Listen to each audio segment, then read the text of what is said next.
Hello, my fine and funky friends. Welcome to another RHLSTP this week with the wonderful Pippa Evans. Everything's going fine, and don't forget, we are doing live RHLSTPs May 24th, May the 31st, 7th June, 14th of June, and 5th of July. The guests we have confirmed for the first one, 24th of May, Sarah Kendall, possible next Taskmaster champion, who knows? 31st, Johnny Vegas. There's two guests in each of these. And 5th of July, Robin Asquith from the Confessions of Movies, and much, much more. I'm really looking forward to that one. Aiming high with getting brilliant guests for you. So I hope you will either come and watch those live at the Clapham Grand or pay to see them virtually at home, online, live streamed. They will also, of course, be available as free podcasts, because I'm an idiot and I don't understand how business works. Head to richardherring.com/gigs for all the info on those gigs and everything else I'm doing.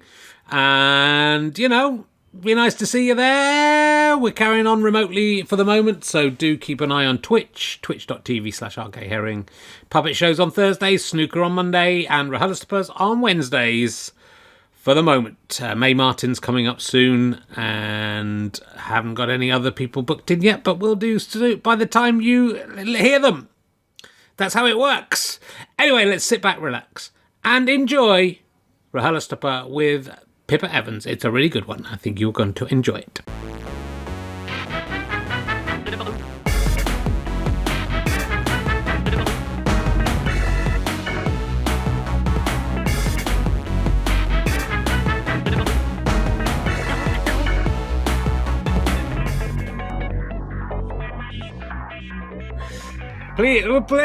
Please welcome a man who's devastated by the death of Prince Philip. It's Richard Herring. Hello, welcome to.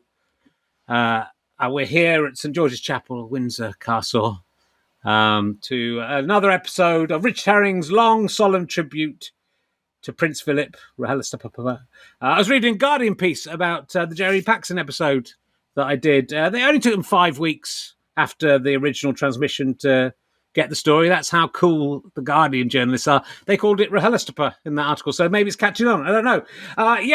This with the usual programming has been rescheduled, and we're replacing this week's podcast with just an hour-long dedication to the wonderful man who was Prince Philip. There he is. He looked so different when he was young, and he's so handsome, young man, but lovely to see him there. And I've got a lot to say about him. I never met him. Didn't really. He was. Yeah, it's going to be quite difficult to do a whole hour on him thinking about it. I was upset by his death, and I hope the Queen never dies. I have to say, just because, you know, how long's TV going to be off then? And I was upset because my one TV appearance of this half of the year was meant to be on Saturday. In Pointless Celebrities. There's me and Les Dennis. Look at that. We recorded this before COVID last year, so we've been waiting for a long time to come out, and taken off because of Prince Philip. They'll be on if you're listening at home to the podcast, it's probably just been on, but if you're watching live, it'll be on in a week or so. There was 100,000 complaints to the BBC about Pointless being taken off, so I believe it was mainly about that. So it was bad news for us. So look, what else? Yes, look, I will mention this while I'm here, that we are doing live RHLSTPs in May, June and July at the Clapham Grand. It would be lovely if you are local to the Clapham Grand. It's socially distanced, quarter the size of the usual audience, but it's a big theatre, so we can still get 350 people in, which is more or less our usual sized audience. And if you would like to support us and the theatre, it'd be terrific if you would come along to one or more of those. They're not every week, but Mondays in May, June and July. And you can also watch them live streamed for a little bit less money. I think it's £12 to watch two shows. We're not doing 2 shows a week. Obviously, that would be insane. But just imagine where we were. Then you £12 to watch them online. If you've enjoyed all this free content over lockdown and would like to pay us back, again, it'd be lovely if you buy a ticket to one of those. But and it also helps out the Clapham Grand, who have been dark all of this time. The only other thing that's happened to me is last week I didn't record a show. It was my wedding anniversary. I've been married for 9 years, And you get to 9 years, you kind of think, it wouldn't matter now if it goes wrong. No, we've done well. We stayed together for 9 years. And no one would be embarrassed. They'd just go, well done, that was a good knot. But it's going quite well. I think we're gonna get to 10 and then we'll reassess at that point, which I think everyone should do. That's my theory. Hopefully she'll stay with me because I've got nothing in my life apart from my wonderful wife. My kids made me anniversary cards. Oh, my watch keeps on talking today. I'm going to take it off. It's the only thing that's made my guest laugh is my watch talking. This is my anniversary card from my daughter. Look at this. It says Happy Anniversary Day. I mean, that the day is tautologist there. There's a picture of me and my wife on the front. Sort of kissing, I think. Our lips always sharing a mouth, at least. My wife wearing very, very fancy shoes, and I've got no feet. I sort of feel like she's giving me piggyback. It's the only way that explains the height. And inside, she wrote, Mummy, I love you 8, I thought it said, and Daddy, I love you 10. So I thought I'd won. I thought that's amazing. My daughter's very standoffish with me. So that was even to get 10 was amazing, but to get more than my wife was insane because she loves my wife.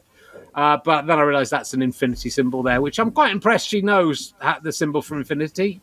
She's 28 years old, my daughter, obviously, so she's done very well there. But she keeps drawing me falling into lava. She's done a whole series of different pictures. The last one was just red with a sort of little yellow melting figure on the top, and she told me all that was all my hair and fingers had burnt off. I mean, I think she's going to kill me at some point, but there we go. Anyway, look, let's crack on. Do come and see it live. I think that's all I've got to talk to you about now. Here's to Prince Philip. I know some of you, it's a couple of weeks since he died, if you're listening on the podcast, but we're not going to stop talking about him because I'm going to just talk to my guest about what he meant to her. She is probably best known as the face of Windows Live Search, which is the search engine that preceded Bing, which I believe even Bing may have gone out of business now. So she was the face of that. Will you please welcome the amazing Pippa Evans? Oh, where is she? That's not Pippa Evans. What's happened? Oh, wow, that's amazing. I can't even... I'm moving around trying to get in there. Oh, we might have to... Something funny's happened. Yeah, Chris Evans might come in and solve it. I think Chris Evans is having a little running joke with us, isn't he? This is his new bit where... Has your camera frozen? Are you trying to move your camera? It's like the top corner of your room. What, me? I know. I literally don't understand how that's... Are you on your screen where you are? Are you honest, around, Chris? I can see my face. Okay, Chris. I'm looking very great. Because Chris was... good cheekbones going on. There you I can see you now, but you can't... But only not on the... There I am. Hooray! It's Pippa Evans. Hi, Chris Evans everybody. he's a joker. He's trying to cheer us up after the death of... And it was the sad day. Yeah. So, what are your memories of Prince? Did you ever meet Prince Philip? Did you ever perform for Prince Philip? Do you know what, Richard? Though I didn't perform for Prince Philip, but I did work at Buckingham Palace when I was 19. Did you? In the shop in the garden, and he never turned up. But I have seen Andrew from 10 meters distance. Well, I'm sure if you were 19 working in the shop, I'm sure you saw him from a lot closer than that. I know. I was one of the lucky ones. So yeah. But I tell you what was interesting was I went to meet my friend yesterday, and we said let's meet at Green Park. And as I was walking towards Buckingham Palace, I thought, oh, this will be fun because I recently made a new friend whose son is one of those guards with the big hats, and I said, can I shout at him, "Is your mum Chantal?" And she said, oh, that would be hilarious. So I thought, oh, today's the day. And then I got there. And of course, there's camera crews and big barriers and it's lots of signs that say, don't put flowers down. But of course, someone hasn't seen the sign. So there's like 6 rather sad bunches of flowers. It's like either no flowers or all the flowers. What we don't want is 6 bunches of flowers. But the point being that I'd forgotten that such a momentous occasion had occurred, which made me kind of go, wow, that's pretty amazing that he's a big public figure, and he could die and we could forget within 2 days. Well, it's an interesting, but I think as an historical figure, I don't think he'll be remembered at all. But, it would be interesting to know Like who was? I mean, I guess we knew who Queen Victoria's husband was, so maybe we'll know. But she did build a big fucking hall for him and stuff, didn't she? So it was. Yeah. But does Philip? He doesn't have a big hall, does he? Doesn't have a big hall. He doesn't community hall anywhere. Doesn't have a genital piercing, though that is actually named after Queen Victoria's son rather than her husband. But I'm happy to go for the laugh rather than the historical fact.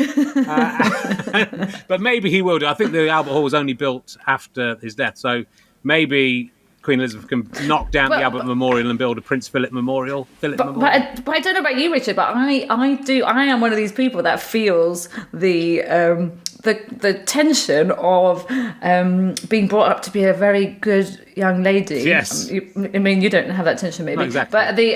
But to be very respectful to the royal family, respectful to. So I found Twitter quite terrifying on that day when everyone was like, and I was like, but he is an old dude who's died. But at the same time, I can't pretend I didn't forget that he died. So what does that leave me? Well. Yeah, it's bad. That is bad. That's very disrespectful to a wonderful man.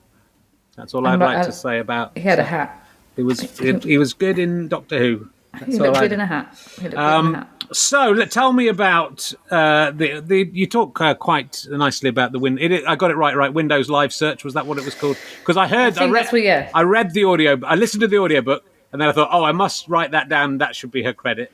And then I've also got the book, and I flicked through the book, and I've partly read it and partly listened to it, and I could not find that bit anywhere. And I was pretty sure where I thought it was, and I don't know if it's in the book. I think it's only in the audiobook, but so I was worried I got it wrong. I couldn't find it. It must be in it. Yeah, it was my best. I think it might still have been my best job ever. It was one of my first jobs, and it was doing charades. Yeah. Charades. And people would write in the search engine. The search engine would give you. I just still don't quite know how it worked, but they made me look so glamorous. And then I was doing these funny little improvs, and I've never felt better than that day, actually. And it was so popular that, in fact, then the another branch of Microsoft asked me to do the same kind of thing for a different bit of a website somewhere. And sent me to Paris to do the same job. And they were so horrible to me in Paris that I couldn't believe it was the same company, because I'd had such an amazing experience. They said, can you bring some of your own clothes? You know how these jobs do. Can you bring some of your own clothes? Yep. And I got there, and they literally put them out like this and went, well, no, we can't have her wearing things like that. And then one of the assistants turned to the director and said, could she borrow some of your clothes maybe? And she said, I don't think we're the same size. It was awful. And again, I was only like 23 or something, 22. Yeah. And I remember standing in the changing room, looking in the mirror going, think of the money, crying. Anyway, so that's show business, everybody. So you had the best and worst jobs of your life via Microsoft. So were you quite glad when Google basically won that? Destroyed Bing.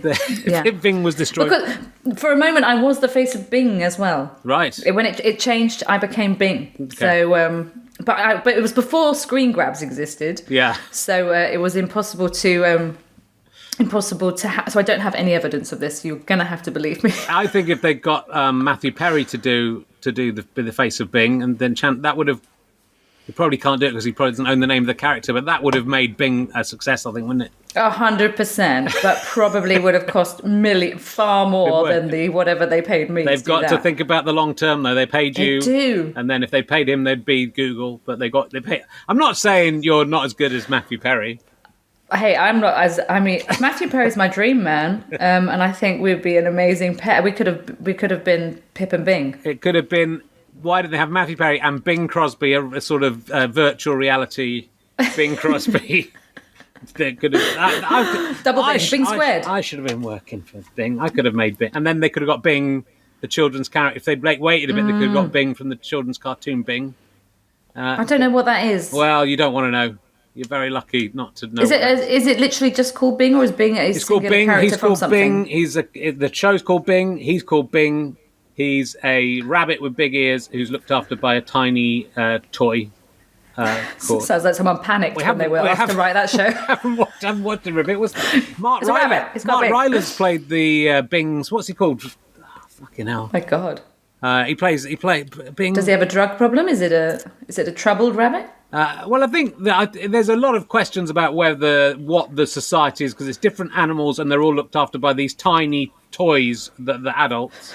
Flop is the name. Thank you to the chat room for pointing that out. Is the name that Mark Rylance, and then is played by the guy from Shamed now, Trellis, David Thewlis.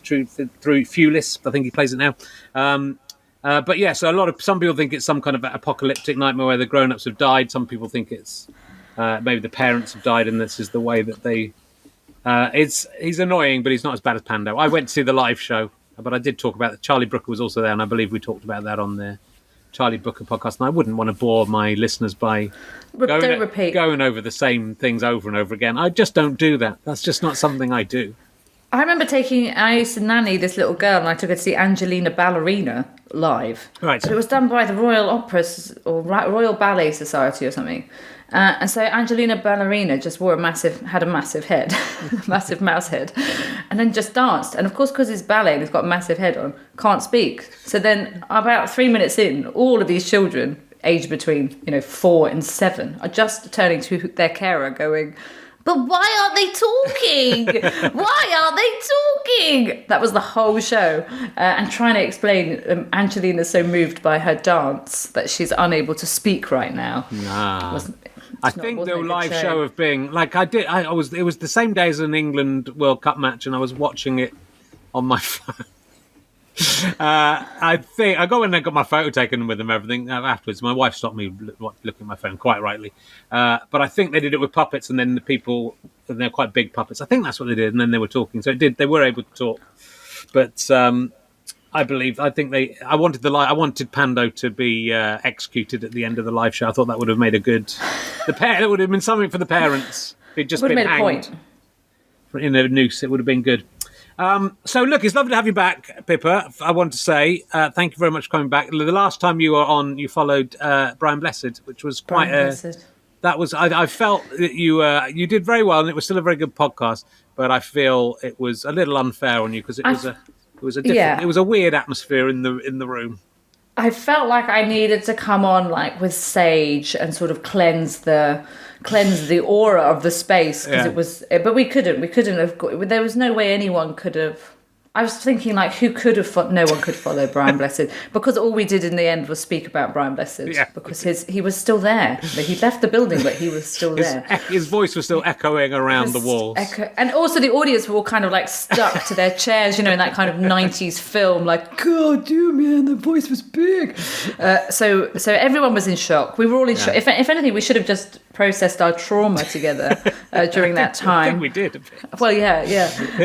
So it's great to be back and not follow Brian. Although, to be honest, very grateful for the chance to follow Brian, because it means I can say I've been in a room with Brian. Yeah, well, and you've headlined. You've had a headlined above Brian Blessed. That's what. That's what headline, or as people say, the other person wanted to leave early. Well, I had that when I was doing very early on, and I would hardly done any gigs. So in 1990, and Avalon, maybe 91. Avalon were booking like a student tour, and they looked after Dennis Leary, and I was the support for Dennis Leary, but Dennis Leary wanted to go home. So Dennis Leary did the middle spot, and I headlined like probably something like my 20th gig or something like that, as I headlined for Dennis Leary, and did really well, because also if you go on last, people sort of think, well, Dennis Leary, he's better than Dennis Leary, so he must be good. So I had unusually had quite a good gig, but you have to hold it up. If they say you're going on last, you have to go on with the attitude of I'm the best, even though inside you're like, they just want it. So many times I would have to go on after the most famous person, because the most famous person wanted to go home early, which is so un-rock and roll. Like, that's not what. And you as a new actor, like, what? The most famous, coolest person wants to go home early. This is not what I signed up for. And then suddenly you're having to stand there and be like, yeah, I'm better than insert famous person's name. It's also that disappointment when you're a new act, that disappointment that everyone isn't just hanging around for that, like, not just the show, but you think everyone's going to hang around the dressing room and have drinks, and and it did happen a little bit, I think, but mostly not. Mostly, You think, why would you do this job if you just want to go home? And then you have a life and are old, and you think, oh, that makes sense. Yeah, basically after about 7 years, you go, oh, now I know why everyone wants to go home. Why would you want to stay? I remember once doing one of my first ever gigs was in a student union, and it was again like a 5-minute spot. It was part of a competition, I think, even. And Rob, which Rob was it? Rob, ding ding ding ding ding ding. Wait, you have to help me. Rob. The Rob with the guitar. Not Delaney. Rob. No, I do know Rob, who you mean, but I can't. Oh my God, I hate when I can't remember names. Rob. Anyway, Rob, he runs. Right, he runs now. He runs. Yeah. He does a podcast with Tonks, isn't it? Yeah, no. Paul Tonkinson and Rob. But I can only think. I thought Delaney. Now I can only think of Bryden. So this is just old age. I know him very well. Rob, we know him. Someone will come up. Oh my God, this is so awful. Rob. Anyway, so Rob, who we all know. Yeah. And Rob. We just call him Rob because we know him so well. We don't need to mention his surname. To say his name. Rob with the guitar. He was headlining. We were all doing crappy spots, and then afterwards, we all had some awkward plate of chips. They were like, "Do you want food?" And we're like, "Yeah." And then the only food left was chips, so we were just sat at a table while the students were all getting drunk and snogging, eating these chips. And I just sort of went, oh gosh, is this it? And he was like, yeah, this is it. This is how it is. This is it, I'm afraid. Rob Deering, of course. We both knew it was Rob Deering. Thank you to Monkey Shaver in the chat room for working out who that was. Someone suggested Beckett, but it's not. No, it wasn't Rob Beckett, no, because he doesn't... He doesn't go ding. Lost a lot of weight, Rob Deering, and kept it off. Very impressive. He wouldn't be eating those chips now, would he? He wouldn't have it. That was probably the day he thought, this is it. That's it. I'm changing my ways. Now he's all hummus and carrots. So look, let's talk about your book first of all, which might take. We might talk about it all the way through because it's extremely good. As I say, I've got it on audiobook and as a book. Oh, look, it's kind of slightly goes on the green screen as well because it shouldn't really. It's yellow. I don't know why that's happening. There's a bit of green there. It's Improv Your Life. The first thing I want to say is one of the footnotes in it says, "If you see me in person, ask me if I remember the Reason Chocolate Chew jingle." Do you remember the Reason Chocolate Chew jingle, Pippa? I'm guessing you do. Otherwise, it'd be weird if you went, I don't know what you're talking about. All that chocolate and all that chew, just right for you, the Reason Chocolate Chew. I'll be honest, this line, I'm not sure about the words, but there's always a reason for a chocolate chew. Reason, the chocolate chew. Wow. Thank you very much. Don't remember it at all. I think weirdly, I was on an off-menu podcast last weekend with the Redemption Dinner, where you come back and can redo your choices. And as I did, lots of joke choices the first time, I had quite a lot to change. But I'm pretty sure that James Acaster started singing that, and I hadn't heard it then either. So which is so interesting because my lockdown hair has made me look like James Acaster. So many people have said you look like James Acaster at the moment. So I see that when you do there a little bit there. Yeah, that's good. Well, yeah, okay. He gets a lot of work. He can't possibly do it all, and I think sometimes some of these guys must have stunt doubles to go in. I think you could do it. Just give me a roll neck. I think you could do it. I could do it. Oh yeah. I put cabbage in his room. Oh yeah, I did. I think so. So I don't really remember Reason. I don't really remember Reason Chocolate Chews at all. You've missed out. What year would that be? I was probably, taking drugs and. You probably were. I was probably in hot tubs with supermodels. I would have been like 13. Hot tubs. Hello, as if. I was probably. It was like 95, 96. Yeah, that was the height of my TV fame. So I was at home playing Civilization 2 at the weekend. That's what I was doing then. So I wouldn't have time to see Reason. What was the period of your TV? Well, it was basically 95, 96, 98, 99 was our four. Yeah. So that was our TV fame, though. It sort of is a weird... We're going to talk about you later. That's fine. The reason I ask is because I never saw your TV. I have no idea what you did. Too busy eating, learning theme tunes. But I knew who you were. And that's proper fame, isn't it? When people have never seen you, but they're like, oh yeah, Richard Herring is a comedian. Right. That's proper. You made it. Yeah, I'm not sure. It felt very much while we were there in it. Felt very much like people were not aware of who we were. Well, Certainly, let me if you tell you, a came to any of our- 13-year-old in W5 was eating Reason chocolate chews going, I know who Richard Herring is. I think maybe we had a good hit rate amongst 13-year-olds. I think that was probably true, which meant that like about 10, 15 years later, people came to my gigs. But at the time, our gigs were not well attended. I think it's fair to say. So I don't think we were Well, that famous. I'm sorry to bring that up. No, it's all right. I've processed it because this is partly what your book is about. Your book lets there's a lot going on. So I think maybe last time you were on, we talked about how you have been doing this as a business in which you sort of use improv techniques to help businesses and people in their lives and that sort of thing. Yeah. So I teach improv. I've been teaching improv. I've been teaching improv for about 10 years. But I love teaching it because I think it's the best. I think it's like a martial art for the brain. So everyone should learn it. Yeah. So this book sort of gives away all your techniques and what you've learned, and it's really, I think it sort of is really a self-help book, and I don't read self-help books. So you've tricked me into reading a self-help book, but I think but also it's not just full of bullshit either. It is actually the proper things which I feel like a lot of self-help books are just like, how can we find vulnerable people and make them pretend they're going to feel better about themselves and they're not. Like that Paul McKenna does. I Can Make You a Millionaire. Oh my God! Yeah. You got to think. Well, that was my big fear. Actually, was because when in 2009 I did a comedy show in the Edinburgh Fringe. The year after I'd been nominated for Best New Show, so the show where you go, oh, no one cares about you anymore. And one of the characters was someone who was obsessed with Paul McKenna and his book, I Can Change Your Life in 7 Days, which I think is the worst claim that anyone could make. Anyway, but in it, he talks about how if you sort of have really bad voices in your head, that you should imagine the voice traveling down and then coming out of your thumb, and then have a conversation with your thumb.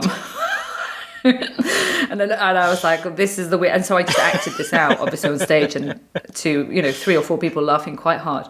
And then anyway, cut to me writing my book, going, oh my God, have you just decided to become Paul McKenna? And of course, there's a whole chapter called The Eagle of Despair, which is about the voice in my head that I call. So I was like, oh, you're just the same. You're just Paul McKenna, but less successful. Well, I think it's interesting both. It's interesting for performers or people who are interested in performers, but I think it does, as the book, it's obviously out to state, the techniques do work for just the general things like shyness or lack of confidence. But just because that, and just by you've talked very honestly about your life, which I like. So as much as there's lots of great techniques and stuff, there's just fun bits where you talk about having terrible ex-boyfriends and anal fissures. Which is it gets quite. They wouldn't let me use the word anal. I think I wrote that once. I write anal fish, but the first time I wrote that whole bit, which to tell your audience is just about how often we'll like endure physical pain because it's easier to deal with than it is to deal with the actual thing that's going on in life. So we're like, oh, I'd rather have my ass bleed than I would just talk about that problem I have or solve that problem. But the first time I wrote it was like, anyway, so my anus get bleeding, and then with my anus, and the editor was like, I just can't cope with the word anus being in there that much. Can we change it? So now I think it says butt, doesn't it? My butt, yes. Which is much better, but obviously my butt, would I say I'd probably say my bum, but bum looks weird. My bum. Well, we should be able to talk about these things openly, but I think that it's and you're honest about your own trajectory as a comedian, which most comedians go through. In that, you're talking about your ambition when you first started, and thinking you had wanted your own TV show by the time you're 29, and then being disappointed. And being disappointed, as I did have my own TV show by the time I was 29, but it was still disappointing because then I didn't have my TV show once I was over 29. So I think the longer you're in this job or any job, I guess you sort of start to realise the realities of it. But you're honest about your own shortcomings and your own. It's not exactly vanity, but it's ambition, isn't it? Yes, but it is vanity as well, though. But the vanity is kind of hiding complete insecurity, isn't it? At that age, because actually you learn on the job, and if you start in the job going, I'm good, I'm the best, you're kind of not giving yourself space to grow, which is I was talking about in the book, which is like you have to be allowing yourself to fail rather than every time you fail thinking the world has ended. But also that weird thing where you're in your head, and I don't know if you had this at that age, where you're like, because people are giving you attention, so people are going, oh, Pippi, you're so brilliant, you're wonderful.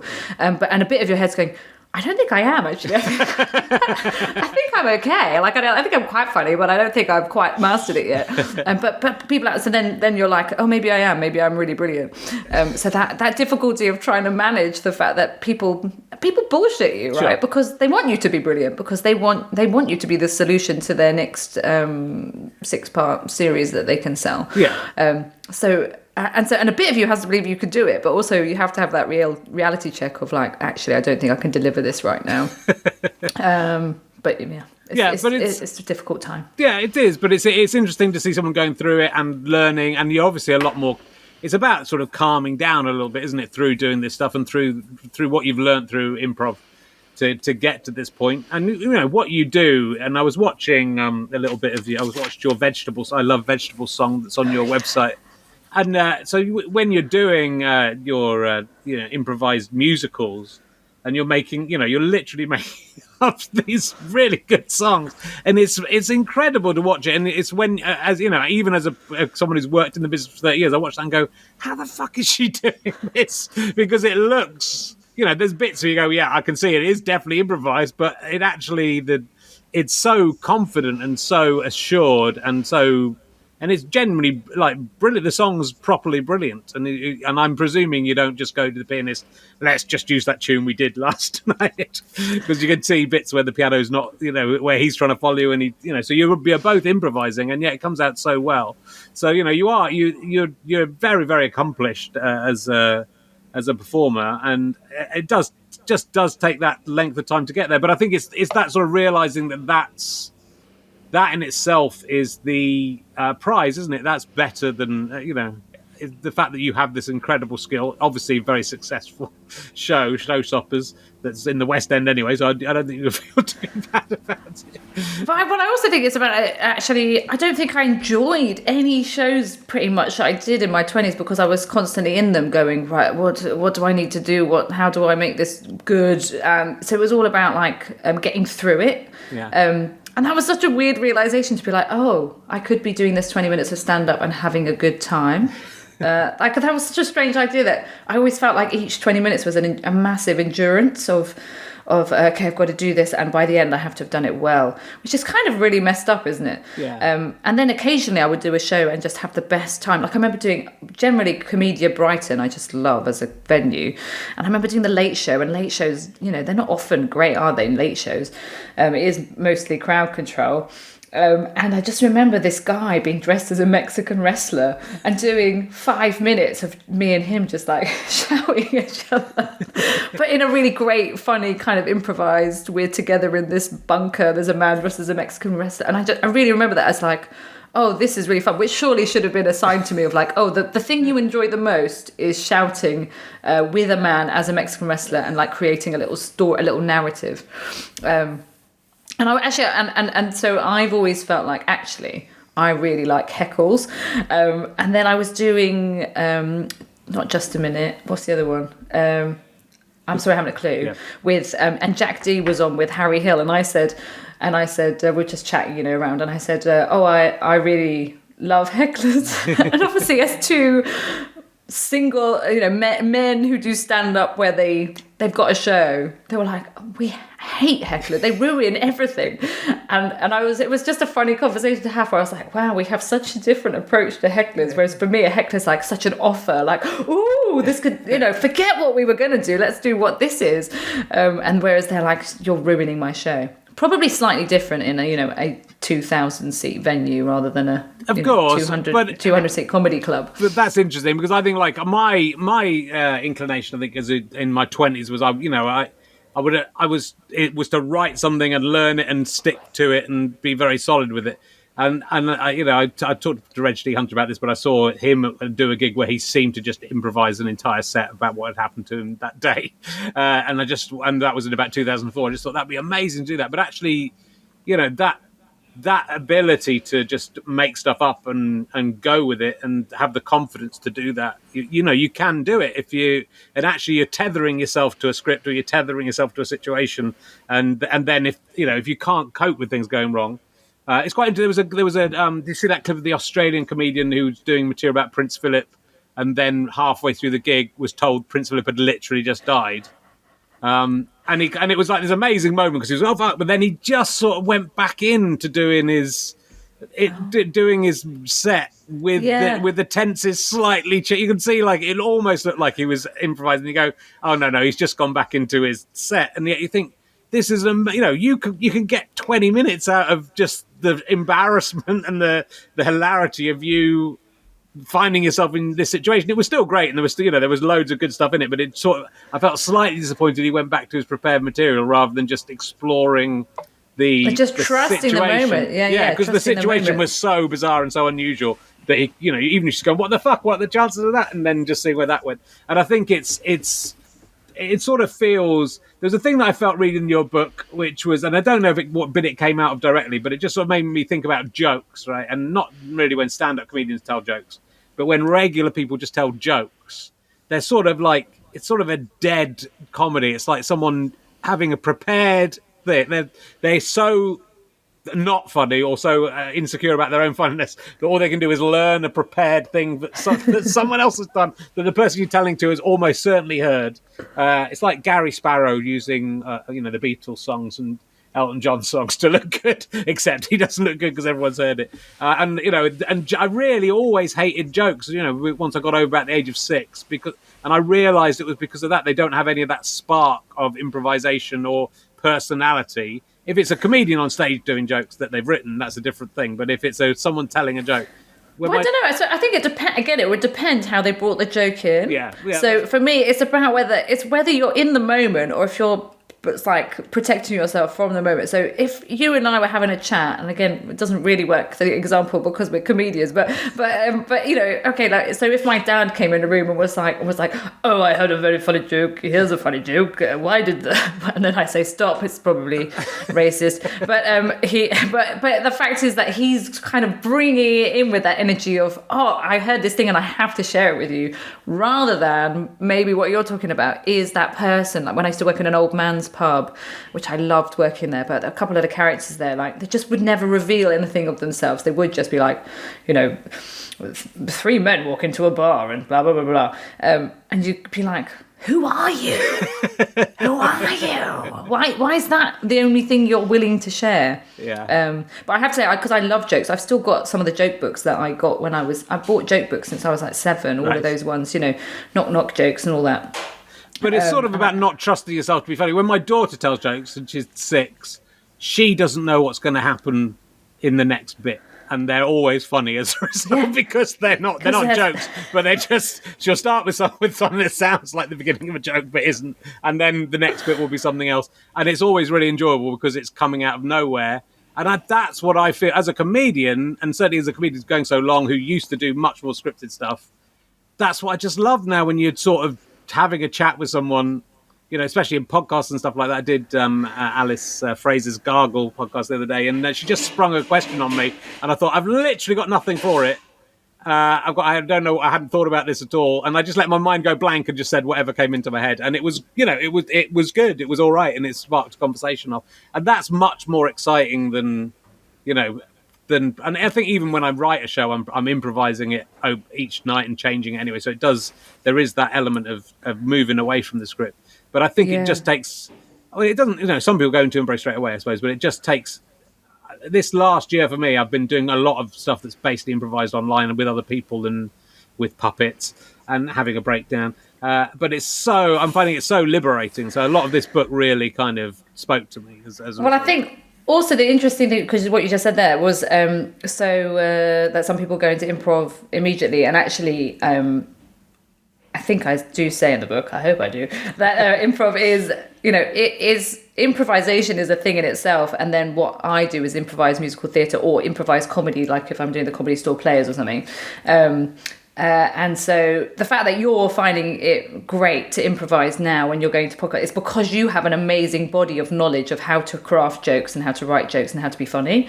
So you can improvise because you've got all those skills to draw on. So all the difference is you're now in the moment with your skills. So I often say, like, a really good surgeon is a brilliant improviser because they are there and they have all the skills and the knowledge and they have a plan. But if something happens, they're cool as a cucumber that they can actually go, okay, we're going to have to X, Y, Z, quick, boop, boop, this is going to happen. Sure. And so that's really the truth of improvisation. It's just being cool with in the moment that you can create something and find something. Exactly as you just said, I let my mind go blank and I trusted that something funny would come out. And it might not be the whole of the joke, but it sparked a conversation. That's really, that for me, that's the exciting bit, is when you just trust yourself to make enough of an offer that something can happen. Sure. But I've been improvising with a puppet and I'm still surprised by what the puppet does. And that's quite an interesting place to get to, because I sort of thought, oh, well, if you have someone else to bounce off, that sort of helps. But is this going to work? Because there's secretly, both of them, it's me doing making the puppet talk. It doesn't look like it, but it is. And but it still does work. But as long as you've sort of got to, trust not to work out what they're going to say before they say. But also that your bollock puppet has to have its own personality. So Nina Conti, when she's talking to Monkey, those amazing. And I don't know if you've watched any of her nighttime broadcasts. She's been doing going to bed with Monkey. Yes, and it's so funny. But again, like, she's constantly surprised by what she is saying essentially to herself. And that's why it's so amazing. And in my classes, I make people improvise with themselves. So they have to play two characters. Yeah. And they can either do it like, hello, John, how are you? I'm very well. Or they can do it like this. Let me try and get that in the frame. Yeah. Whoop. Like Paul McKenna with a kind of. Hello, John, how are you? I'm okay. And people are constantly amazed at what they can create if they improvise with themselves. But that's what we're doing all day long, is improvise. All day long you're improvising with yourself. So sort of bring some attention to the fact that you're making offers all the time and you're probably ignoring them. But it is amazing that, and again, even as a performer and even now, and even though I do improvise a lot of stuff, there's moments you think, oh God, I'd be really nervous about doing that, or there's that dread, I suppose, and I think maybe it's a British thing as well, partly, but the dread of being dragged into something and having to participate, and whether you'd manage to do it. But as you say, you manage to do this all your life. Everything in your life is improvised, and I think what's great about the book is that kind of acknowledgement that failure is not only okay, it's sort of important. You've got to have the failures. You learn more through your failures, but also the failures then, and even if they're a humiliating failure, that kind of gives you the impetus to not make that mistake again. Not just in comedy or in talking, but in relationships or whatever. You're learning from your failures much more than your successes. Yeah. And I think, and again, like, you wonder how much of that is just age that you learn that. Yeah. But then also as comedians, like, that is the first lesson, is you're going to literally stand up in front of a load of people, and there's going to be a day where they all collectively decide they hate you. And there will be no real logic as to why today they've chosen to hate you. And the same in Edinburgh Festival, there's always one show where they've chosen to come and they've paid money to see you, they've chosen you, and they still decide to hate you. And my last full-length show I did in Edinburgh, there was I was having such a good run. The whole run sold out. Everyone's coming because they really want to see the show. And this one day, everyone just absolutely hated me. And of course I had loads of audience participation, because I always do. And every single person I brought up was like, oh God. And just like, what? But I've been doing this for this long now. I'm good at this. And I'm still dying on my ass today. And I'm just going to have to accept today I die. And so and get all the way to the end. And it ended with a lady pulling a party popper on the last note of the song, and she couldn't make it work, and it was like, this is perfect. And of course that was the day that all the reviewers were in. Thank you, Edinburgh. Thank you so much. That does always seem to happen. I think the story that I really like, just in terms of well, your own sort of growth as a performer and the sort of epiphany of how it works, and it's very recognisable as well. Is you talking about being abroad with some older comedians, and one of them's just complaining all weekend. You're doing gigs in a foreign city, and he's just complaining about his career the whole time. One of them's chirpy, one of them's not. And you get in a lift together, and the grumpy one gets out first, and the other one's going, yeah, he's a bit of a a bit grumpy, that guy. But that sort of realization, I mean, it's quite, because I had a very similar thing, which again I've talked about before with the Montreal Festival. I hated it. This is the last time I went, and I did it, and I expected to be do a couple of bigger gigs, and I was doing these really tiny gigs, and all the other acts in these gigs were just doing basically racial stuff of their own race, and but just basically awful caricature jokes. And I kind of walked back from this club. I decided not to get a cab, and I walked 2 miles back to the hotel, and really thinking I'm going to give up comedy. And I got in a lift, and Billy Connolly was in the lift, and was funnier. And it was a one. I don't know if you've done Montreal, but it's like the hotel has a lift that takes you up to the first floor, and then another lift. So in this lift that went one floor, he was funnier than anything I'd seen in the rest of. Just casually, and I came out of that lift thinking, no, comedy's great. Billy Connolly's amazing, and so it just made me feel like your story and that story just made me wonder whether there's lifts are actually just ships to a different dimension, where you get in and you have a profound realization. But basically, that was the way. I mean, you can say what the chirpier comedian said, but he basically we made it all better. Well, that's so interesting. I'm now thinking, I wonder if every comedian who carries on has the story of a comedian who changes their mind about what they're doing in a lift. In a lift, because so the chirpy comedian was like, that guy's a bit of a Mona Lisa, isn't he? Because he just was like, this is the worst gig, my life's terrible, I'm not famous, no one loves me, blah, blah, blah. And he was just moaning, and no one could get a word in. So, so we're just all just listening to this misery. And then he gets out of the lift, and then this other guy's like, God, he's a bit of a misery, isn't he? And then I sort of laughed, and then I just sort of told him that week I had a really bad time, and I had my first proper. I was in a show. I was supposed to be in a big show on a big channel, and then they cut me out of the show with no explanation, and it was so heartbreaking. And even now, I can still feel the pain, because it's not to pretend that that's not a big deal for a comedian, for that moment to happen.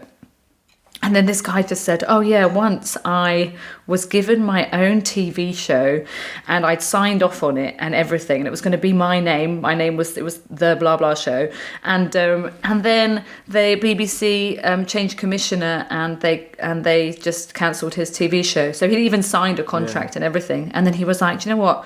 I get to do what I love, and I get paid to do it, and I have a great time, and I've got a lovely family and kids. So I realised that my career is brilliant. Like, I get to do what I want to do, and not many people can say that.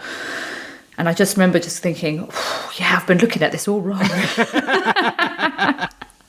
I think it was beautiful. Well, you say, I think in the book, it just feels like it's been sort of set up as in a drama to make the young comedian realise the two paths they could go on.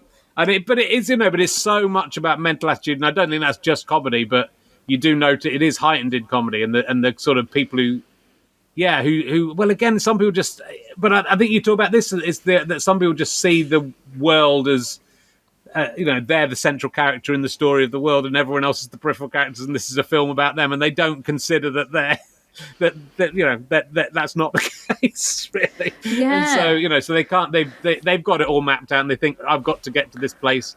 But that realization, I guess, that the work's more important, and to be just happy and Well, just doing something that you actually want to do, because at the end of the day, I got to a point with stand-up where I was like, this is really making me very miserable, and kind of feeling like I had to benevolently keep doing it, like the comedy world. If you stop, what will happen to the comedy world? So they will fill you with another middle spot. That's what will happen. But it's just feeling like there's no point doing anything, particularly particularly something like that where it's not like you're doing that for the money, you know, at that point. You're doing it because you're not doing that to pay the bills. You're sort of getting on a train and going to Cambridge and getting paid 30 quid to do a set, and for some reason you think you should be grateful.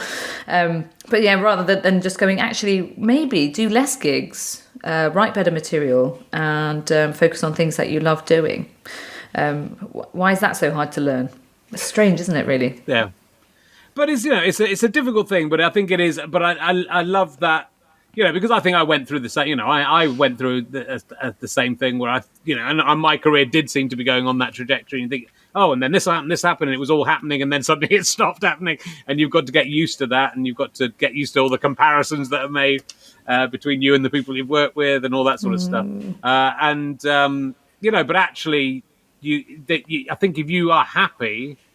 And I think this is so true of so many successful comedians that they're not even happy because they're still aiming for something and they still haven't hit it, or they thought they would they would become famous, and then that would show all the people who mock but also like it's going to stop in some kind of sense. But there's the fact that you have to keep doing it. You have to keep proving yourself, and you have to stay at the top rather than be like. So I was like, Bo Burnham is a really great example actually of someone who just went. Okay, I've done really great musical comedy. I'm going now. Bye. I'm going to just write the screenplay that everyone's going to bash on about, and then who knows what he's going to do next? He'll probably start some kind of teak furniture company. but that idea of like going, I've done that thing. So rather than having to be the king of the castle, be like, people always go, you don't want to be a jack of all trades. Like, why not? It sounds like Jack's having a good time. And it's but it's about your own personal happiness, and it feels like within your 15 to 20 years of improv that you've sort of it has helped sort you out, and you seem like a calmer, more together person than you were, and you kind of understand. And I don't think you were ever a nightmare. I think internally you were by your own admission you were sort of not happy necessarily. And I think it is really interesting the way that. The book is very, very well worth reading. We'll hold it up again. There you go. Hold it up. Improv your life. Yours won't sparkle like mine does, but it can do. Look, there's a couple of other things we'll come back to that. There's a lot. There was so much to talk to you about improv, and there's not much time. I would just like to say that a lot of people have said, "Oh, I didn't realise it was a play on improve." And I think, how did you not know that? What did you think it meant? What did it mean? Improv your life. Just start improving more. Okay, great. I found a website. This is, have you seen these net worth websites? Have you ever come across these? That you put in someone's name, and they'll give you their net worth, how much money they've got. I put Pippa Evans in. Your net worth is $7 million. To this website. So I just wanted to check whether that was true or not. Have you got seven? It's pretty close. Pretty close. Yeah. I think my net worth. I don't know what my financial worth is, but my net. If I was to cast a net, that's pretty much what I'd want to catch. Yeah. 7 minutes. That's doing pretty well. What I liked about this website is that it has your nicknames on there as well. And according to this website, your nicknames are Pippa Evans, and Pippa. That's just the best thing I've ever seen about. Why even bother putting that? Why? How did you find this website? I just put Pippa Evans in Google. I researched I didn't use Microsoft. I used Google. Okay, no. And I put Pippa Evans, and that's what came up. I looked at Rich Tang. I'm not on the same website as yours, so I'm not considered famous enough to be on that. On a different website, my net worth is $1 million to $5 million. So you're worth more than I am. Wow, that's so impressive. On that website, it says Rich Herring is popular as not applicable. Occupation not applicable. So thanks for having me. Thanks for having me on your website. Wow, that is what a way to find out that you're not relevant. And what else did I have for you? I was quite interested. I don't know where I saw this, but we were talking about meeting. But you've been meeting. Oh, maybe it's on Twitter. You've been meeting people in real life that you only knew on Zoom before, which I'm looking forward to this. I've started working with a couple of people I've never met. and have quite good working relationships with now. So it's going to be. So have you met people you've been on Zoom with it, or is that? Yeah, we met, and it was just very strange because obviously we didn't know anyone had legs, and so you're like, wow, you got legs. That's very exciting, and also just because we've been learning Swede. It was my Swedish class. We've been learning Swedish. Hey door, ticka on pasta. Just to sort of go, oh, we don't know each other at all, actually. But it was actually very, very fun to be. I couldn't tell if we were weird. Like, are we weird, or have we just forgotten how to speak to each other? Like, have you just forgotten? Yeah. Because you've not had a conversation. There was a weird moment where one of them sat quite close to me, and I was like, I can't tell if this person is flirting or I've just changed what's close and what's not close. So I was like, but it felt like flirty sitting. Right. But he was like an old man, so I don't think he was flirting. But it's just the fact that our body, we've completely forgotten about what distances mean, because we've all been standing the distance of I don't want to talk to you for the last year. That's the distance of social distancing is the distance of I'm trying to get away from you, but you keep talking. I don't know if you noticed that. And so that means if you now meet in real life, everyone feels like they're just a bit too close. I think that's true. Well, I'm nervous about. I don't know whether I want to. I enjoy being stuck in my little attic and just being safely distant from everyone. I'm not sure I want to meet people in real life. You wrote the finale to Jack Whitehall's Christmas special at the Palladium. Yes, I did. How did that go? What was it? Well, Jack had a joke about an emu, about how when he was a kid he wanted to be an emu. He had to be an emu in a nativity play. You know how in nativity plays they put everybody in a funny outfit. Mm-hmm. So his emu. So it was a big musical number about how actually the emu is the star of the nativity, and I wrote him a musical, and you can watch it on Netflix, and I think it's rather good. And also, it was my first time that I wrote something, but I was away doing something else that weekend, so I couldn't go to the recording. So I felt very like, yes, I can write it, but I can't be there, and that felt very show busy. But I love writing songs, and I love writing musicals. So if anyone needs a musical or a song written, please do get in touch, because sometimes what happens is you go, oh, I do a lot of improv, and then people think you are incapable of writing things down. So just a reminder that improvisation does not mean you can never write something down ever in the future. But also, you don't need to write it down, because you can just do it straight off. You can just straight off just get it out there. Just go bang, oh, here's my song, bang, there you go. It must be wonderful. I mean, there's a lot of things. We probably don't have time to get into too much with the book, for some reason, as I was listening, you talk about minds wandering and stuff, and I've sort of been released in a double way this recently because I've been ill. I haven't been exercising or going out at all, so I've been walking the dog again and listening to your book, and so I'm kind of just filled with just absolute over sensory overload. And you talk in the book about how difficult it is to concentrate on stuff, but your book kept on making me think. The problem with audiobooks, you keep thinking about other things. But what it made me want to do was write, I don't know why, suddenly I started thinking I want to write my autobiography, but only about occasions I've had jacket potatoes. And I think I might do it. I don't think anyone's ever done that, but I suddenly thought I've got about 20 stories involving jacket potatoes. Yeah, and I reckon... Because immediately I'm like, I remember that jacket potato I had. There was an amazing one in Derby. Me and my husband were in Derby for some reason. And there was one of those, those kind of jacket potato porter cabins, which only British people would ever understand. The jacket potato porter cabin in the middle of Derby city centre. And this was a game changer. It was a hot jacket potato with Branston pickle, cheese, and then chili flakes. Oh, yeah. Yeah, I could go for that.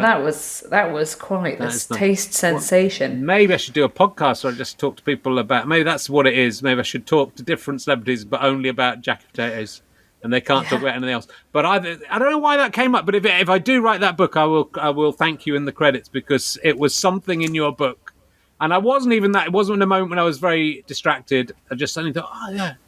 So, but I think it's just getting your brain into that point where you're just the ridiculous things come out, don't they? I mean, you talk about going for the obvious and how embracing your obvious is important. Yeah. But also by going to the obvious, you then the next thing might not be very obvious. I mean, that's sort of how it works, isn't it? If the first improviser says something obvious, the next one can springboard jump on it. it. Yeah. And again, we come back to your improvising with yourself. So follow your obvious. It's really important. Follow your obvious. If I was going to make little badges for the book, one of them would definitely be follow your obvious, because your obvious. So many people don't say their own idea out loud. They wait for someone else to say theirs just to check whether it's any good, what they were thinking. But there's no way you can really check because they're following their obvious, right? So you have to follow your obvious, and exactly like you said, if it's really, really obvious, you just have to yes and that. You just have to build on that idea, and it will get less and less sort of embarrassingly obvious, if that makes sense. Sure. So I'm going to write a book about. I'm going to write an autobiography. Okay. Well, yeah, we probably all thought of that. I'm going to write mine about times I ate a jack of potatoes, and that's very, to be honest, and I don't know you super well, Richard, but that's very Richard Herring obvious. Yeah. And I love that. I always use an example when I'm doing like a talk on, like a sort of a talk to a group of people. I always say, okay, well, if I say the word orange, what do you think of? And get everyone to write in the chat, and it'll always be like loads of different things, but it's like, so these are all different and yet they're all correct. Yeah. So this idea that we all connect different things to it, and as long as you're connected to your obvious, then it's probably going to be at least an okay idea, if not a brilliant one. Yes. And I think, I guess, because all of this is, all of these chats I do on this are improvised, and we never prepare anything with the guests. And I think you realise, I mean, obviously, if I'm talking to comedians, you kind of maybe got a bit more of a safety net with comedy-wise, but you're always confident that it's something's going to happen. The other person will pick something up if you fail, but also if, there is, it isn't even really a failure, as long as if you've got the conversation, the only failure is to sort of stop talking. Absolutely. Just have a big silence. Yeah, and also you would have been on podcasts or interviews or wireless back when you were on the telly. Yeah. Where they've got their set questions and then they can't cope when you go off. Like me and my husband, we were in America one day, and we were on this like tour of this old Victorian-y housey thing, and it was just me and my husband on this tour, and the guy was going through his like, in 1869, Merrill Cathy first came to the United States of America, and he was doing all that, and I kept going, What's this, Richard? What's this? And he wouldn't answer my questions because he was just sticking. And I was like, there's no one else here. There is no reason to stick to this thing. I'm just like asking you, what's this? Why is that? So the amount of people who stick to their script because they're too worried about what will happen. And actually, that would be much more interesting if you allowed yourself just to veer off a bit. And so, what do you think in terms of readers of this book? Is it literally for anyone? And it's sort of, when I say anyone who's lacks self-confidence, or it's sort of everyone, isn't it? Really, there's very few people, even the people who appear confident, are surely shielding something usually. Yeah, they're all hiding. Yeah. Everyone's hiding something. I think it's really a lot of. I've had a lot of feedback from a lot of different people, like women in their 60s and young men in their 20s and all the other people in the world. But for me, that's like quite a big gap, isn't it? The young men in their 20s and women in their 60s saying the same book has made them go, oh, I really thought about that. So yeah, I'd hope that anyone who's ever felt a bit stuck, I think that's for me, that's the big thing. So at the end, it does say you never have to be stuck. So if you've ever felt stuck, then this is a great book. And I think it's that thing, and I really suffered this through my 20s and even my 30s a bit of, I was too shy socially to get involved in stuff. I wouldn't ask people out. I wouldn't talk to people. I'd spend my weekends in on my own a lot of the time because I was too shy even to ring my friends and say, what are you up to? Because I was too embarrassed to do it. And that's sort of part of the lesson is just by, conversation and communication, I suppose, is the way to solve your problems, right? If you're having problems, talk to someone about it. And there's nothing to lose between taking that leap, is there? If you take a leap and chat to someone who doesn't want to chat to you, then it's still no worse than not chatting to them, really. Yeah, but also that so many people put so much pressure. Like I don't know where this pressure came from, and I need to like look at it. But so many people come on my course and say, "I'm just not very good at telling anecdotes." I'm like, when is this? Like 1930? Like who actually tells an anecdote? Oh well. Whereas actually, what we want is conversation, and so just this idea that you can join in a conversation by literally just listening. Yeah. So actually, if we focus more on, am I good at listening? That would be such a better way. So the whole of the world would be better if we were like, actually, all I want is to be a good listener. Because if you're really listening, you can always find something to add, always. Yeah. But also that you only have to add the next offer. So you don't, so I could just say one thing now, knowing that you can pick up on that, rather than, okay, now I have to tell a really brilliant story, otherwise the whole podcast will break. It's like, no, I just have to say, I just need to make one offer that someone else can build on. And I often talk about the idea of texture. So that if you are nervous about having conversations, just make sure that the thing you say just has something extra in it that someone can hook into. So rather than saying, I went to the pub yesterday, you could say, I went to this big pub at the end of my road yesterday. It's one of those old men pubs. Stinks a bit of old. It would have been a great pub, but because they banned smoking, it now smells like sick. Right? So that's the same sentence technically. It's just got a lot more texture in it, and that will help someone else join in on your conversation. But so often when we're nervous, what we do is we only say a tiny thing. We'll just say, I went to a pub, and then we sort of wait like, is the bomb going to explode? Yeah, but I think that's interesting. I think people do struggle with that, and I think I've struggled with that, and I think it's it's that listening, talking, and also you talk about the sort of observing as well, and your own body language and other people's body language. You can get a lot from that sort of stuff, and I think all these exercises, because improv isn't. You talk about this. You're sort of practicing the real world in a safe and pretend environment, so you can try consequences. I love the stuff about talking about kids when you do improv for kids and how they really come up with sort of violent and unpleasant stuff. Because they're testing, they're going, right, so we can do anything and it's safe and we can test out. They love it, and they just come out with this stuff. Like and the example I give in the book is they killed everybody in the show. So the people, I think we were climbing up an ice mountain. They were just like, they die, everybody dies, and so then everybody was on the floor just dead.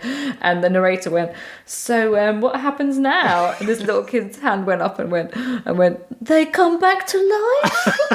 Like with a question mark at the end, like, is that okay? We're like, yeah, of course we can, because it's make-believe land. But you could see that they were like, okay, so if you kill everyone, the story kind of ends. Okay, well, noted for the future, Don't kill everyone. But by practicing by practicing conversations and practicing the art of conversation and and scenarios through what you talk about in the book, then that will really help people and does presumably help people in their real life. You've obviously done this with a lot of classes over the years. Yeah, I've taught loads of people, and also the other thing, the reason I teach my class in a specific way is there's no show at the end. So a lot of improv classes, because you're learning to improvise comedy, like that's the purpose of the class. There's a showcase at the end, so you can invite your friends. But actually, because of the purpose of mine is to hopefully give people a bit more confidence, and actually their aims might be really much smaller than standing on a stage and delivering a hilarious half an hour of comedy. So I've had people come who literally almost can't speak because they're so shy, and by the end of the course you can hear them. So that's massive. But if we were then to put them in a show, they would kind of destroy everything that they've succeeded in. So there's no showcase at the end because other, people. I remember doing one class and there was a lady who just couldn't even stand up in front of people. She found it too much to have that attention. And by the end of the course, she was standing with other people while they were delivering the story or whatever it was, the game.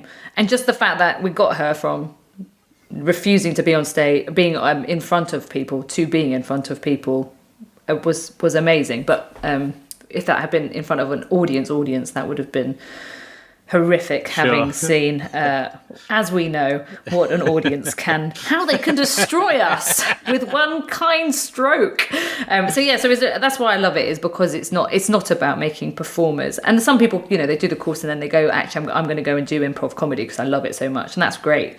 But what I'm really interested in is people feeling like they aren't scared of not knowing what's going to happen. That's the most thing, because that's what frightens most of us, isn't it? We don't know what this is leading to. Where's it going? Is the plan going to work? It's like, well, actually, the only thing we know is what is happening right now. So if we get comfortable with not knowing what's over there, but kind of being cool with navigating what's over here, then life just becomes a lot easier, I think. Yeah, and we'll wrap up, but I also just like there's a lot of obviously about saying yes and not saying yes but, or making sure you say things yes in the right way, but it also seems the power of no in life has been quite important to you, and you seem to I think focusing in on what you want.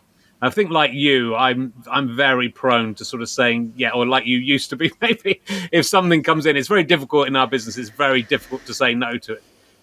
Because you kind of think, oh, what if I don't ever get any work again and I turn that thing down? But if you say yes to everything, then you sort of overburden yourself. Yeah, completely.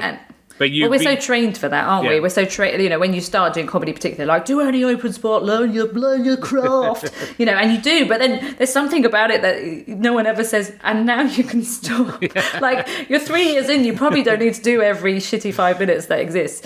Actually, a great phrase I heard was opportunity hoarding, and I think that's a great phrase to go, like, okay, do I need to do this gig, or am I opportunity hoarding? Could someone else be much more beneficial to do this, either shitty 5 minutes or even a better gig, and so go, actually, I don't need to opportunity hoard this moment, because when I started doing the clubs proper, I do like triple ups, where you'd be running from one club. It was horrible. I hated it, but I was like, this is what I've been told you do, so I'd be running between it. But I love watching the show because, of course, I like bringing in whatever's happened in the night. So I was doing for like 2 or 3 years these horrible triple ups where I'd just be arriving in places not knowing what's gone on, done that awful thing, where you're standing on stage and you go, what's your name? And the whole audience goes, he's called Derek, he's an accountant, we all know. And it was so horrific. So learning to say no was massive for me. Yeah.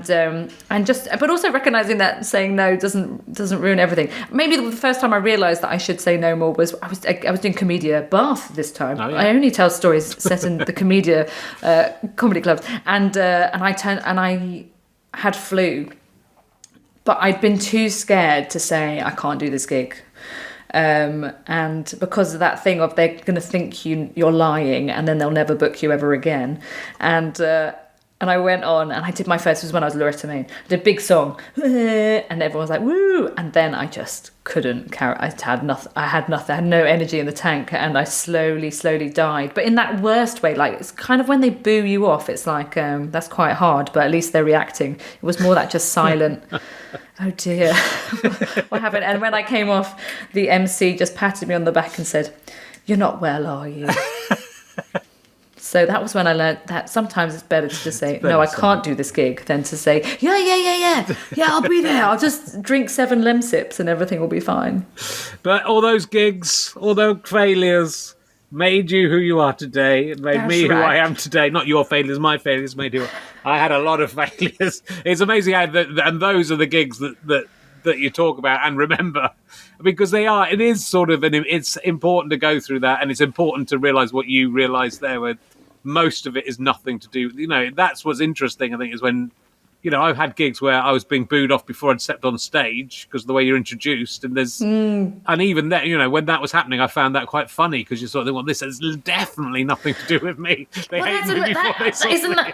I think that's the most amazing moment, is when you die. I think that's the moment of, like, you've risen again, is that you're like, I don't mind. Like I did a gig. It was quite not recently, but maybe a couple of years ago. It was for a corporate, actually, and of course we all know corporates are kind of the worst for dying. But I was on after the band, and it was for women in tech. So these women have never get to meet other women because there's so few women in tech. So what they want to do is they want to chat and they want to network. But instead, what they've decided to do is have a band and then have a woman come on and tell them jokes. And as I came on stage, I started, and then they just slowly all started turning around because there were those big round tables, and just started chatting. And you have to do your 20 minutes, otherwise you won't get paid. So I just stood there doing my set to people talking, no one paying me any attention, and felt this like real elation of like, I'm still here. I'm doing it. I'm doing my set. No one's listening. And my ego is not disturbed. Oh, yeah. And I just remember thinking that was a great day. Like, I feel elated just telling you that story. Like, yeah, that was a great day, But it's an interesting thing. It's interesting how failure can be such a positive thing. And I like the example you give about the guy who turned down the Beatles. That if he hadn't turned down the Beatles wouldn't really have happened because they wouldn't have met George Martin. And I think that's sort of so important. There was a thing in Craig Brown's book about Paul McCartney where when they came, which I didn't know about, when they came back from Hamburg, Paul McCartney went back to work in a factory, and there was a big sort of gap between where they were not necessarily going to carry on, and he got promoted. And then the Beatles came to him and said, "We're doing gigs at lunchtime in the Cavern. Are you going to come, or are you going to stay at this job?" And he had to choose between his promotion and going with the Beatles. I won't spoil the book by telling you which route he chose. But imagine if he'd chosen to gone, yeah, well, I've got a secure job and I've got a promotion. I just would love to know what that Paul McCartney would have.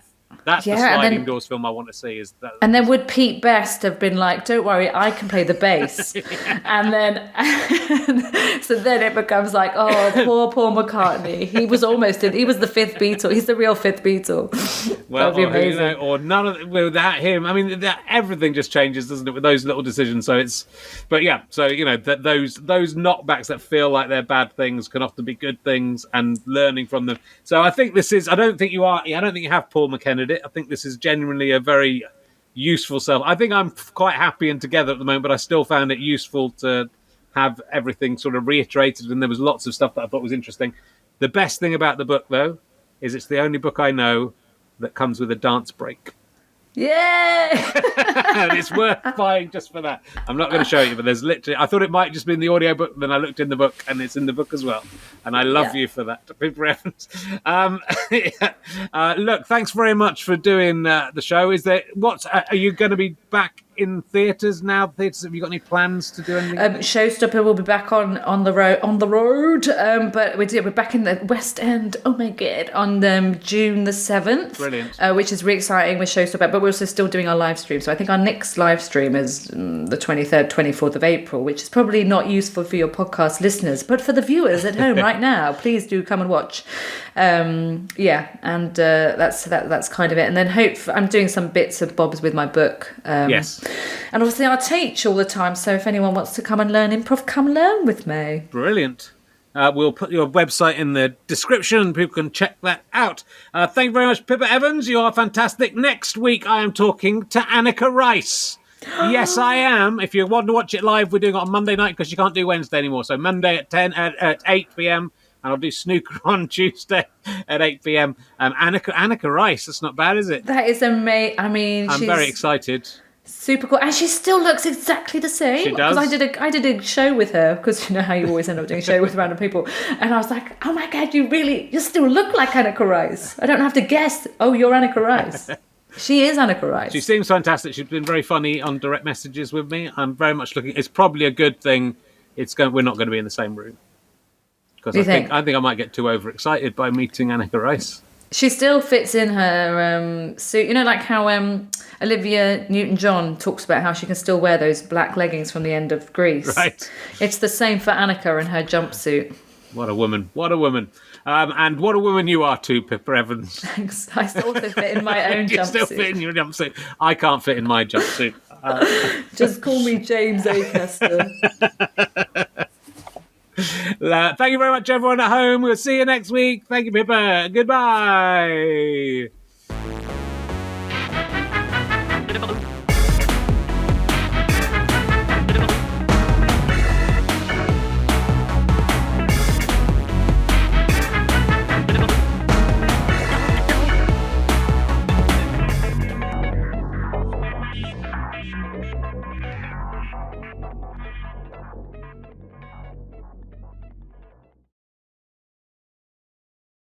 Run.